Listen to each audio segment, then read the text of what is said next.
Hello everyone, welcome to my channel all about biology and this is Jyoti Verma. और आज यहाँ पर हम बात करने वाले हैं inheritance of leaf variegation in Mirabilis के बारे में। इससे पहले हम लोग अपने पिछले वीडियोस में साइटोप्लाज्मिक इनहेरिटेंस क्या होती है वो डिस्कस कर चुके हैं और डिफरेंस बिटवीन मैटरनल इनहेरिटेंस और मैटरनल इफेक्ट, इसके बारे में भी हम लोग अपने पिछले वीडियो में डिस्कस कर चुके हैं। अब आज यहाँ पर हम साइटोप्लाज्मिक इनहेरिटेंस का जो सबसे पहला कन्विंसिंग एग्जाम्पल है उसको डिस्कस करने वाले हैं, जो कि कार्ल कोरेंस ने 1908 में रिपोर्ट किया था। और ये कैरेक्टरिस्टिक क्या है? Leaf variegation in mirabilis जलापा। इसे हम प्लास्टिड इनहेरिटेंस इन मिराबिलिस भी कहते हैं और इसे क्लोरोप्लास्ट इनहेरिटेंस इन मिराबिलिस भी कहा जाता है। तो यहाँ पर ये जो मिराबिलिस का प्लांट है जिसे हम 4 o'clock प्लांट कहते हैं, इसके केस में क्या होता है, जो साइटोप्लाज्मिक इनहेरिटेंस होती है उसमें जो क्लोरोप्लास्ट है या जो प्लास्टिड है वो मदर से प्रोजेनी में पास ऑन होता है और जिसकी वजह से जो प्रोजेनी है वो बिल्कुल मदर की तरह ही दिखाई देती है। तो अब हम यहाँ पर इससे रिलेटेड कुछ क्रॉसेस को डिस्कस करेंगे और किस तरीके से आपको ये आंसर लिखना है और डायग्राम बनाना है उसका भी आपको यहाँ पर आइडिया हो जाएगा। सो यहाँ पर आप देख सकते हैं मिराबिलिस यानी कि 4 o'clock प्लांट का एक डायग्रामेटिक रिप्रेजेंटेशन यहाँ पर मौजूद है। और ये जो 4 o'clock प्लांट होता है इसमें आपको कई वेरिएशन देखने को मिलेंगे। यहाँ पर आपको कुछ जगहों पर ग्रीन लीव्स देखने को मिलेंगी और ग्रीन ब्रांचेस देखने को मिलेंगी। कुछ जगहों पर आपको वाइट लीव्स और वाइट ब्रांचेस देखने को मिलेंगी और कहीं कहीं पर आपको वेरीगेटेड ब्रांच और वेरीगेटेड लीव्स देखने को मिलेंगी। वेरीगेटेड का मतलब क्या होता है? आपको ग्रीन और वाइट के पैचेस यहाँ पर देखने को मिलते हैं और इस कंडीशन को हम वेरीगेटेड कंडीशन के नाम से जानते हैं। तो आपको सेम प्लांट में ये तीनों कंडीशन भी देखने को मिल सकती हैं 4 o'clock प्लांट के केस में। अब यहाँ पर दिक्कत क्या है? ये जो आप वेरिएशन देख रहे हैं ये क्यों है? क्योंकि जैसा कि आपको पता है कि जो क्लोरोप्लास्ट होता है उसमें मौजूद क्लोरोफिल ग्रीन कलर के लिए रिस्पॉन्सिबल होता है। तो यहाँ पर बेसिकली जो क्लोरोप्लास्ट है वो आपको जो ग्रीन लीव्स हैं उनमें आपको नॉर्मल क्लोरोप्लास्ट देखने को मिल रहा है। जो वाइट ब्रांचेस है जिसमें वाइट लीव्स मौजूद है वहाँ पर आपको डिफेक्टिव क्लोरोप्लास्ट देखने को मिल रहा है। और जो वेरीगेटेड ब्रांच है जिसमें कि वेरीगेटेड लीव्स मौजूद हैं उसके केस में आपको यहाँ पर क्लोरोप्लास्ट नॉर्मल भी देखने को मिल रहा है और थोड़ा बहुत डिफेक्टिव क्लोरोप्लास्ट भी यहाँ पर मौजूद होता है वेरीगेटेड लीव्स के केस में। तो इस वजह से आपको यहाँ पर ये वेरिएशन देखने को मिल रहे हैं। और इसके साथ साथ यहाँ पर ये जो ब्रांचेस हैं इनमें जो भी फ्लावर्स लगे हैं उनमें भी ये कंडीशन आपको देखने को मिलेगी। यानी ये जो फ्लावर है, फ्लावर में जो गाइनोशियम होगा और वहाँ पर जो एग मौजूद होगा उसमें भी अगर ग्रीन ब्रांच वाला फ्लावर है तो ग्रीन ब्रांच वाला जो फ्लावर है उसके एग में क्लोरोप्लास्ट नॉर्मल प्रेजेंट होंगे।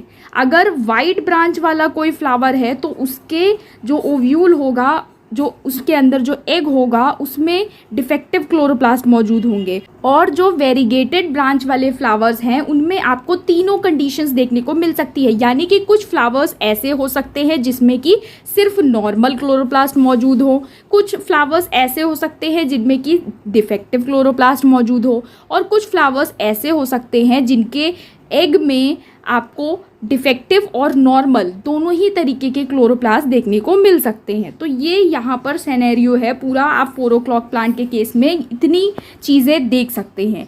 अब जब आप क्रॉस पॉलिनेशन कराते हो यहाँ पर तो क्या रिजल्ट्स आते हैं, अब हम उनको यहाँ पर देख लेते हैं। सो कार्ल कोरेंस ने बेसिकली यहाँ पर क्या किया, जो 4 o'clock प्लांट था उसमें जो अलग अलग ब्रांचेस थी उसके फ्लावर्स को लिया और उन फ्लावर्स को पॉलिनेट कराया अलग अलग पोलन ग्रेन से और उनको क्या रिजल्ट मिला अब हम वो आपको बताते हैं।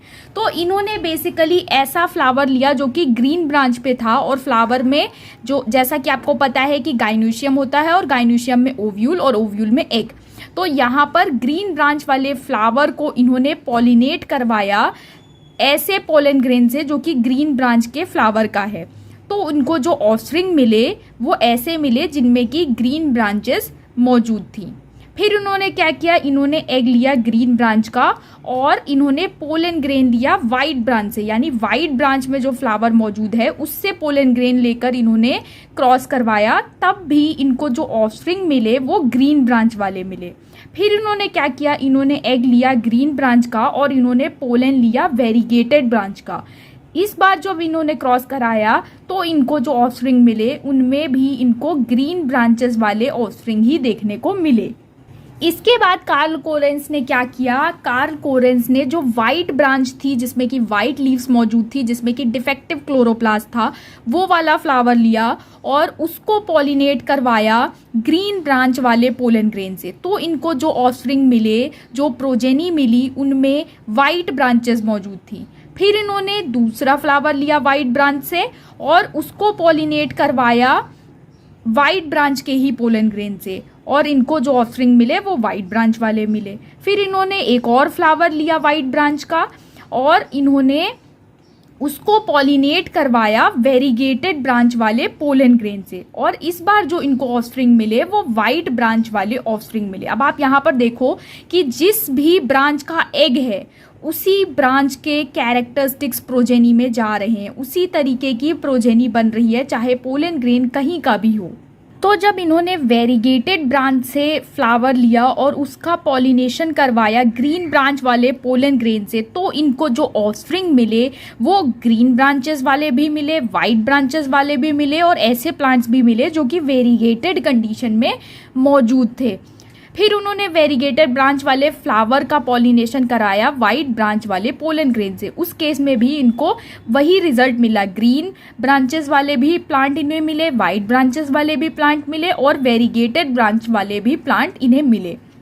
फिर इन्होंने वेरीगेटेड ब्रांच के फ्लावर का पॉलिनेशन करवाया वेरीगेटेड ब्रांच के ही पोलन से और इस केस में भी इनको वही रिजल्ट मिला, इनको ग्रीन ब्रांचेस वाले भी प्लांट मिले, वाइट ब्रांचेस वाले भी प्लांट मिले और वेरीगेटेड ब्रांचेस वाले भी प्लांट यहाँ पर मिले। तो जब आप वेरीगेटेड ब्रांच से एग लेते हो और पोलन आप किसी भी ब्रांच से लेते हो तो उस कंडीशन में क्या होता है, क्योंकि जो वेरीगेटेड ब्रांच है उसमें जो फ्लावर्स हैं उनमें आपको नॉर्मल क्लोरोप्लास्ट भी मिल सकता है, किसी किसी एग में आपको ऐसा क्लोरोप्लास्ट मिल सकता है जो सिर्फ डिफेक्टिव हो और किसी किसी एग में ऐसा क्लोरोप्लास्ट मिल सकता है जो कि नॉर्मल भी और डिफेक्टिव भी हो। तो इस कंडीशन में जब क्रॉस होता है तो जो प्रोजेनी बनती है उसमें आपको ऐसे प्लांट्स भी मिल सकते हैं जिनमें सिर्फ ग्रीन लीव्स हो, ऐसे प्लांट भी मिल सकते हैं जिनमें सिर्फ वाइट लीव्स हो और ऐसे प्लांट भी मिल सकते हैं जिनमें वेरीगेटेड लीव्स हो। ये डिपेंड करता है कि किस टाइप का क्लोरोप्लास्ट वहां पर प्रोजेनी में आया है।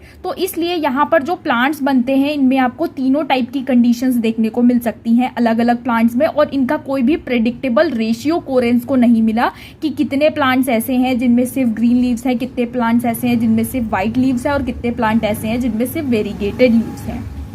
सो कोरेंस ने यहाँ पर कंक्लूड क्या किया इन सब एक्सपेरिमेंट्स के बाद, coherence concluded that the phenotype of the progeny always resembles the female parent and the male makes no contribution at all to the character।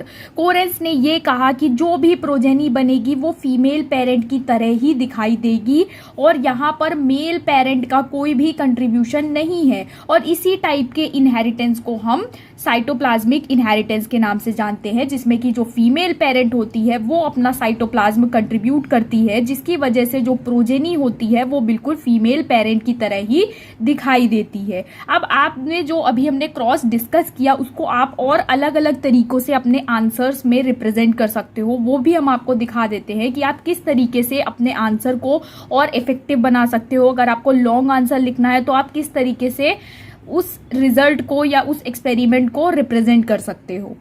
तो यहाँ पर जो अभी हमने क्रॉसेस पढ़ी उसको आप एक चार्ट के फॉर्म में भी रिप्रेजेंट कर सकते हो, जैसे कि आप यहाँ पर बना सकते हो phenotype of the branch bearing egg, phenotype of the branch bearing pollen and phenotype of the progeny. इस तरीके से भी आप यहाँ पर एक चार्ट के फॉर्म में रिप्रेजेंट कर सकते हो। जब आप एग ले रहे हो व्हाइट ब्रांचेस से और पोलन आप ले रहे हो, चाहे आप व्हाइट ब्रांच से लो, चाहे आप ग्रीन ब्रांच से लो, चाहे आप वेरीगेटेड ब्रांच से लो, किसी भी ब्रांच से आप पोलन लो, प्रोजेनी आपको व्हाइट ब्रांच वाली ही मिलेगी। इसी तरीके से ग्रीन ब्रांच से आप एग ले रहे हो और पोलन ग्रेन आप किसी भी ब्रांच से लो, आपको प्रोजेनी ग्रीन ब्रांच वाली ही मिलेगी।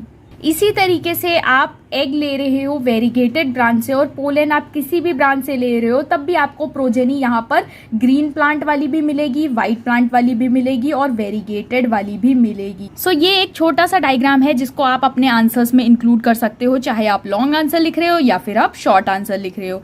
तो ये जो डायग्राम है इसमें आपको 3 सर्कल्स दिखाई दे रहे हैं। ये जो सेंटर वाला सर्कल है ये रिप्रेजेंट कर रहा है फीमेल को, जो बीच वाला सर्कल है ये रिप्रेजेंट कर रहा है मेल को, यानी कि पोलन ग्रेन आपने कहाँ से लिया है, और ये जो सबसे बाहर वाला सर्कल है ये प्रोजेनी को रिप्रेजेंट कर रहा है। तो सपोज आपने जो ग्रीन ब्रांच है उससे एग लिया है, पोलन आपने चाहे ग्रीन ब्रांच से लिया हो, चाहे व्हाइट ब्रांच से लिया हो, चाहे वेरीगेटेड ब्रांच से लिया हो, तीनों ही केस में जो ऑफस्प्रिंग बनेंगे वो ऐसे होंगे जो कि ग्रीन ब्रांचेस वाले होंगे। इसी तरीके से आपने अगर एग सोर्स लिया है व्हाइट ब्रांच से, पोलन आप चाहे वेरीगेटेड ब्रांच से लो, व्हाइट ब्रांच से लो या फिर ग्रीन ब्रांच से लो, आपको ऑफस्प्रिंग ऐसे मिलेंगे जो कि व्हाइट लीफ वाले होंगे। और इसी तरीके से जब आप वेरीगेटेड ब्रांच से एग लेते हो और पोलन आप किसी भी ब्रांच से लेते हो तो आपको यहाँ पर तीनों कंडीशंस देखने को मिलती है, यानी कि आपको ऐसे प्लांट भी मिलेंगे जो कि ग्रीन होंगे, ऐसे प्लांट भी मिलेंगे जो कि व्हाइट लीफ वाले होंगे और ऐसे प्लांट भी मिलेंगे जो कि वेरीगेटेड लीफ वाले होंगे।